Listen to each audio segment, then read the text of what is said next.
Dumelang. Molweni. Sanbonani. Ndimacheruni. Abshin.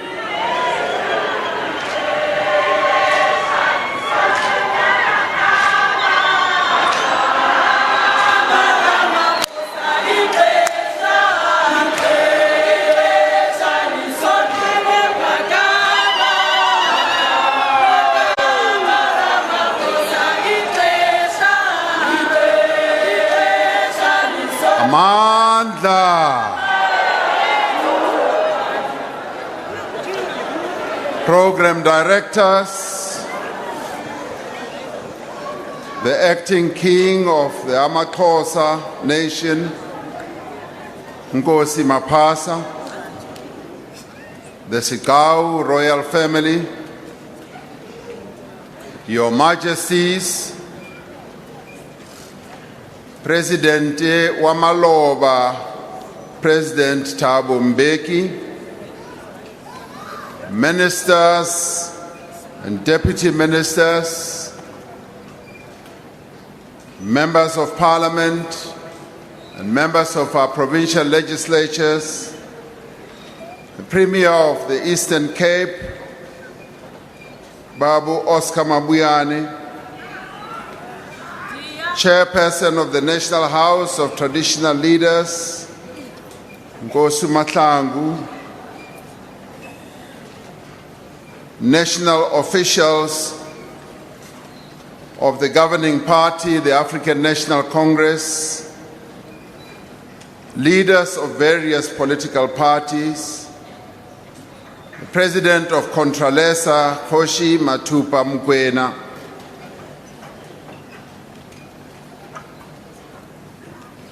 local government representatives, members of the judiciary, members and leaders of Chapter 9 institutions, members of the diplomatic corps, and leaders of religious bodies and business organizations, the officers and members of the South African National Defence Force, ndiyabulela ukunikwa elithuba lokubeka amazwi avela kuhulumeni.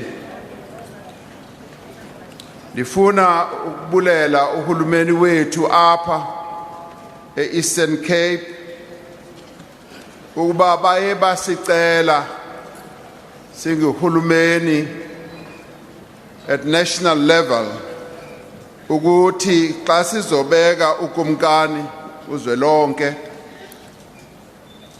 umngcwabo wakhe ube official, ube category 1. Siye sayivuma loo nto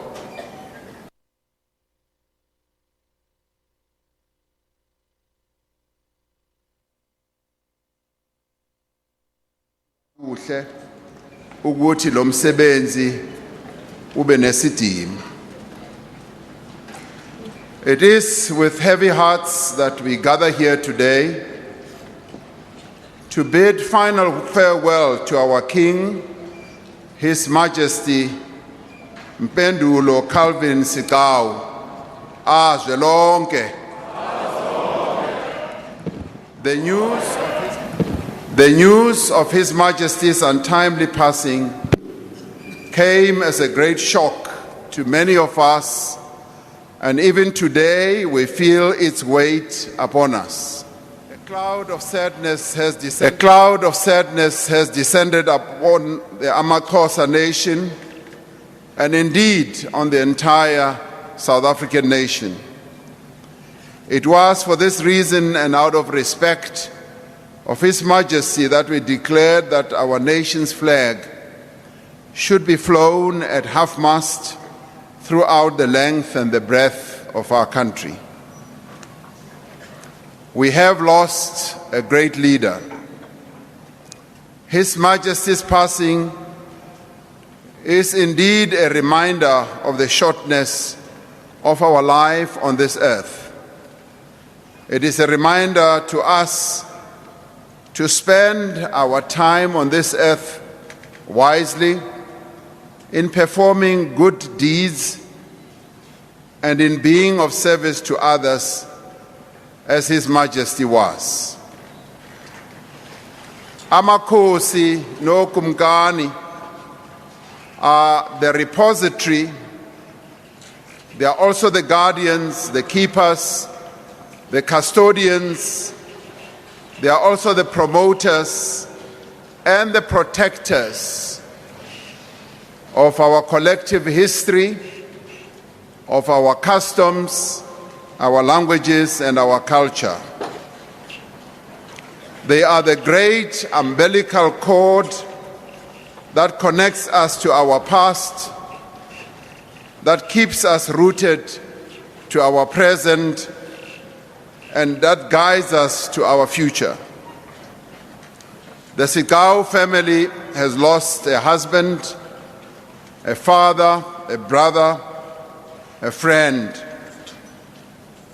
As a nation, we have lost a respected leader who was a pillar of the community and solid partner of our government. Singacho ukuthi uwile umthi omkhulu kule ndawo. On behalf of the people of South Africa, I extend my deepest condolences to the royal family and the AmaXhosa people. We are saddened, but we know that no matter how much we wish to, we cannot hold back the hand of fate. It was His Majesty's time to leave us. And as we are reminded in the good book in Ecclesiastes 3, for everything there is a season, a time for every activity under heaven, a time to be born, and a time to die, and a time to plant, and a time to harvest. But He has left behind a legacy of a visionary leadership that will live on. He may have passed on to the next life, but the example He set on the meaning of leadership, on advancing social cohesion, and also on service to one's fellow human being will be imparted beyond his brief time on earth. We have lost a leader whose impact and influence extended beyond our borders. The tributes that have poured in from a number of countries such as Botswana, Eswatini, Lesotho, Zimbabwe, Uganda, Palestine, Venezuela, and many other countries are proof of how he was not only recognized but revered by others beyond our country. We are immensely comforted by the condolences and messages of support. Such gestures of solidarity go a long way in affirming our oneness as Africans. His Majesty ascended to the throne on January 24, 2006. 14 years ago, he was the first king to be recognized in the democratic era as part of our effort to restore traditional leadership after it was undermined and ravaged by colonial and apartheid rule. This was a great moment to reconstitute ourselves as a people, to reclaim our humanity, our cultures, our traditions, our belief systems, and in a way, our very soul as a nation.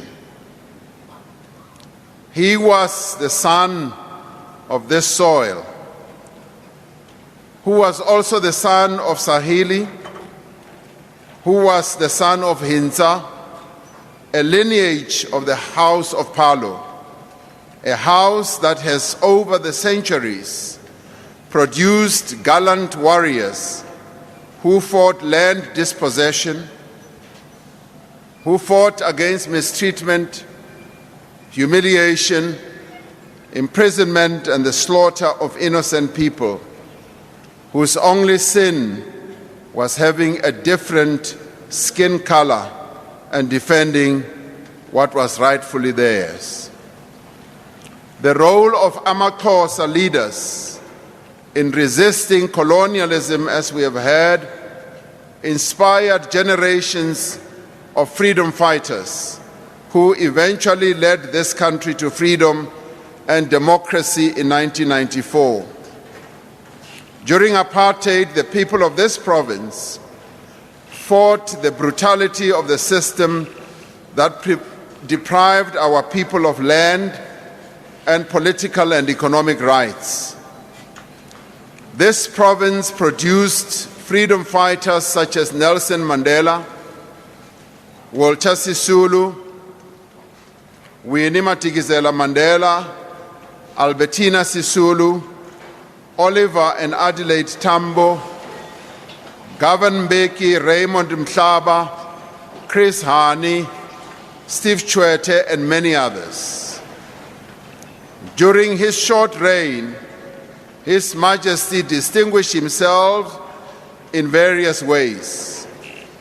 He was an outspoken champion of transformation and development and always was forthright with his views.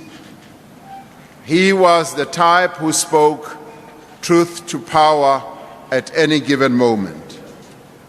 He was vocal about the need for increased constitutional responsibility for traditional leaders and critical about government's pace of service delivery, but he remained a patriot and a proud South African at that.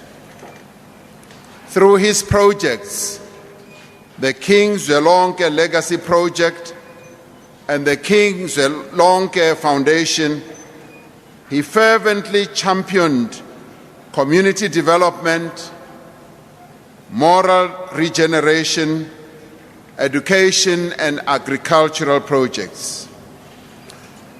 At his 50th birthday celebrations last year, he was upfront about his disdain for flamboyance that he saw all around him. He believed that traditional leaders should be servants of the people and should also lead by example. His Majesty was concerned about poverty amongst his people and promoted the establishment of cooperatives to reduce dependence on social grants. This country needs more leaders like him, leaders who care about the welfare of the people first and foremost. He was vocal about a number of issues. Leading amongst them was his voice against drugs and alcohol abuse, and he advocated passionately for youth development. This week, we launched the 16 days of activism against gender-based violence in Limpopo. His Majesty believed firmly that women's rights should be upheld at all times. He believed very firmly that women should be respected by all of us. During this period of the 16 days of activism against gender-based violence, we would like that the word and the message should be spread that women and girls are to be respected and protected and not abused. King Zwelonke Sekau was also known as a unifying figure. With his progressive views, he was following in the footsteps of his illustrious predecessors. The Xhosa nation has throughout its history distinguished itself as a home and a refuge for many groups fleeing persecution. Across the expanses of this very land of the Xhosa lived a number of other people such as Amambovana, Ogaba, and many others. His Majesty, like his forebears, believed that among the duties of kingship was to promote inclusivity through culture, language, and custom. He further believed that none of these should be used as a means of exclusion, or that the AmaXhosa Kingdom should become a citadel of ethnic or racial purity. The history of AmaXhosa Kingdom bears witness to the acceptance and embrace of other groups in the region united by a common language, isiXhosa. This was not done by conquest, but by voluntary association and assimilation, resulting in unity between different peoples. One knows, for example, how marriages between the different groups led to the forging of new alliances and the cementing of ties.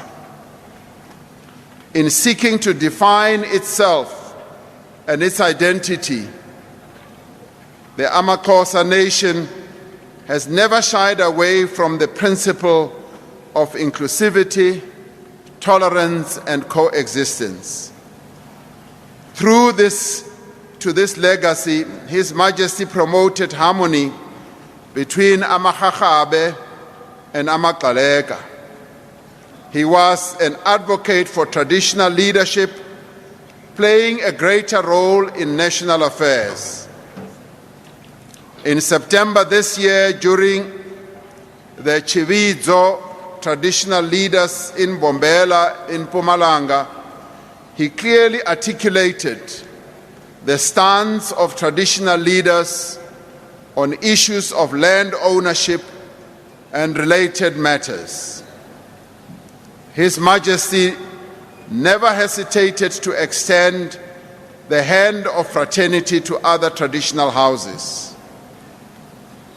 He advocated for unity of the Xhosa people even beyond the borders of South Africa, and undertook visits to neighboring countries such as Zambia, Zimbabwe, and Botswana.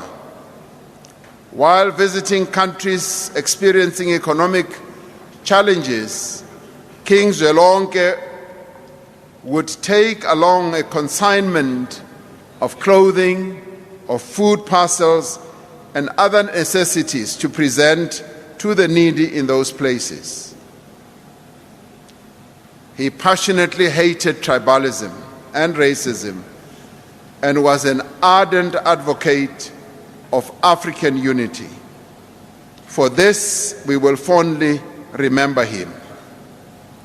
We know that services have been held in his memory in Gaborone, in Botswana, and in Bulawayo in Zimbabwe. His Majesty believed in the protection, the promotion, and the preservation of culture, and would regularly join celebrations of the culture of AmaXhosa during annual carnivals in the Western Cape. He also supported our traditional practices and rites, and every year joined government, parents, community and civil society leaders, and other practitioners in the calling for safe initiations for the abolishment of illegal schools and bogus initiation practitioners. The deaths of 25 initiates during the winter initiation season this year, 17 from this province, is a painful chapter that we need to close. And he was a great advocate to help us to close this very painful chapter. We need to continue to carve our sons a safe passage to manhood. In honoring his legacy, the government calls for 0 deaths and incident-free initiations starting from this summer season. His Majesty understood well the enduring impact of the bitter legacy of colonialism and apartheid on the consciousness of his people. One of his most passionate causes was that of colonial reparations, and that the former colonizers should publicly acknowledge their role in the brutalization and the dispossession inflicted not just on AmaXhosa, but on all national groups in South Africa. Until the very end, he was engaging with government to get support for a mission to visit the British royal family to discuss the brutal killing of King Hintsa in 1835 and to lobby for the return of the king's remains. This noble mission reminds us of the reality that we still carry deep scars and wounds as a people that have not yet been healed.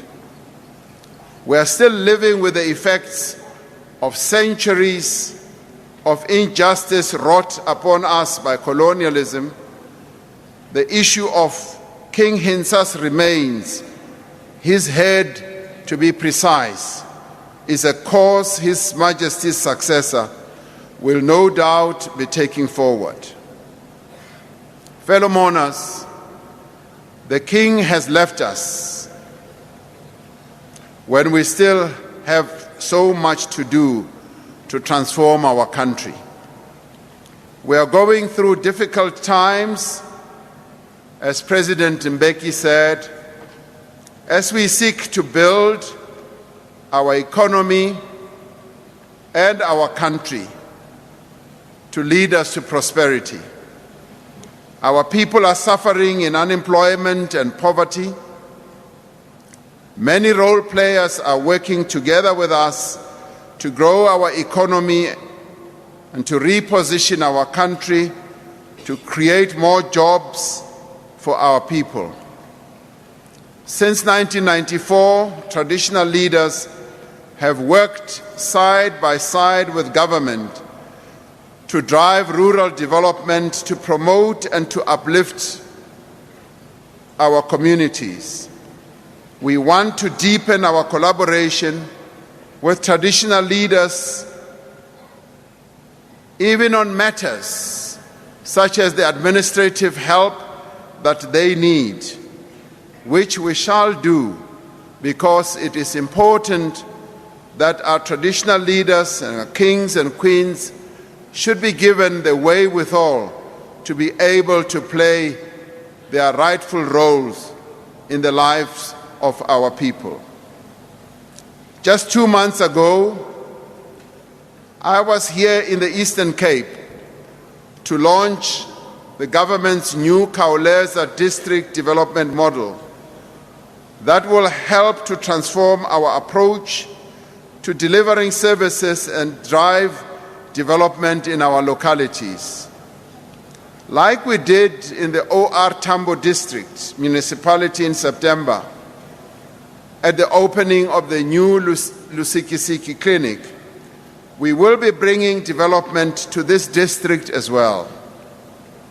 We are going to bring better health care, better education, better water and sanitation, and many other services, and we will be working in an integrated manner and cooperative manner as government. As part of our national investment drive, we are going to bring industries and businesses to our localities and thereby create more jobs and for our people especially for young people. It is a principle of this government that we should leave no community behind. I am immensely saddened that His Majesty is no longer with us, for I have no doubt that he would have been at the forefront of driving the Khawuleza model to uplift this community and open wide the doors to opportunity for its people. We are indeed poorer as a country at the loss of our King. The task before us now is to take his legacy forward and to ensure that all he worked for has not been in vain. Fellow monarchs, we often ask ourselves, but what can we do? And what can I do? We often express our own doubts and shortcomings when asked what we can do. We say, but I'm not a king, I am not a queen or a president. What difference can I make? I do not have anything to give. In the life of His Majesty, we have an example of one who said, "This is what I have, this is what I can do, and I will put it to the service of my people."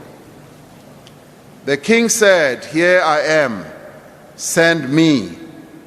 And he was a king who was always prepared to be tumared. May his life stand out as an example for us today as we work to transform and rebuild our country. Today we mourn, but let us not lose spirit, for much remains to be done. In the words of a renowned poet who said, "Though much is taken, much abides. And though we are not now that strength which in old days moved heaven and earth, that which we are, we are.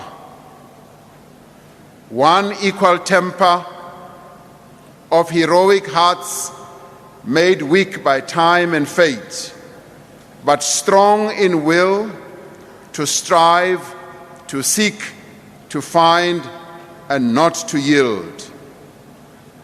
I'd like to end by saying farewell, Your Majesty, patriot, leader, heroic heart. May your soul rest in eternal peace, and may you be welcomed in the next life, as the Bible says, where it will be said to you, "Well done, good and faithful servant. Enter into the joy of your master." I once again convey my deepest condolences to the entire AmaXhosa nation for your loss. To the Sigcawu royal family, this is a very sad and difficult time for you. It may well be that all our words and speeches here today and in the past few days since his passing may be weak and fruitless attempts to comfort you from a grief of a loss so overwhelming. I pray that God may assuage the pain and the anguish of your bereavement and leave you only with a cherished memory of His Majesty, your beloved son, husband, brother, and uncle. As a family, we would like you to be comforted in the knowledge and pride that he has done his work. He has left behind a great legacy. Awehlanga lungehlanga. Azwelonke. Azwelonke. Azwelonke. Niyabulela.